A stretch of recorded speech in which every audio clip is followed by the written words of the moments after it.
मला आज एक हँडसम मुलाने फूल दिलं. त्याच्यानंतर काय घडलं ना, बापरे! मी तुम्हाला सांगते. पण त्याच्या आधी मी छान असं सकाळी ना स्वतःला टाईम द्यावा म्हणून चहा चहा पीत बसली होती बाहेर आणि मग लक्षात आलं माझ्या की माझी भाजी जळत आहे. पळत पळत गेली आणि भाजीला बंद केलं. त्याच्यानंतर अंघोळ वगैरे केली आणि स्किन केअर करून थोडंसं मी नाश्त्याला तयारी करत होती.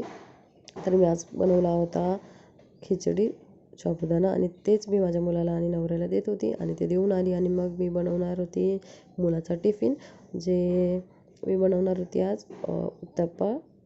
तर मुलांच्या टिफिनमध्ये हेल्दी द्यावं लागतं स्कूलमध्ये. तर त्याच्यासाठी मी उत्तप्पा बनवला. असा कलरफुल दिसला ना की मुलांना आवडतं खायला.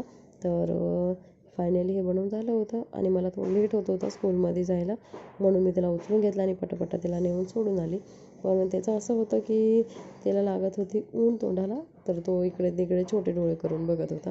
त्याच्यानंतर एकटी वापस परत घरी आली. त्याच्यानंतर मला बनवायचं होतं त्याचं प्रोजेक्ट, जे स्कूलमध्ये सायन्स डेसाठी. तर मी हे छान बनवलं होतं आणि मग हा होता ते हँडसम मुलगा ज्याने मला फूल दिलं. तर खरंच खूप खुशी वाटते बघून. आणि हे थोडंसं मी स्वतःला टाईम आमच्या दोघांचा. आणि तो बनवत होता पोळी आणि त्याने हे शेप्सची बनवली होती पोळी. तर तो खुश होतो बघून. आणि माझं चॅनलला सबस्क्राईब करा. बाय.